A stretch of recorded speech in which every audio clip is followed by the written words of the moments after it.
ពីម្ដាយស្រណំគ្រីធ្លាប់សប្បាយធ្លាប់មានម្ដាយថ្នាក់ធ្នមថែតែពេលនេះអ្វីគ្រប់យ៉ាងផាំងប្រែកូនយំឥតលហើយព្រោះតែបែកពីម៉ែហើយស្រណោគ្រាដែលកុំសត្វរួមគ្នាអ្នកម៉ែ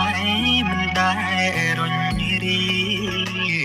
ព្រោះតែចង់ឲ្យកូនសុខរឿងលំ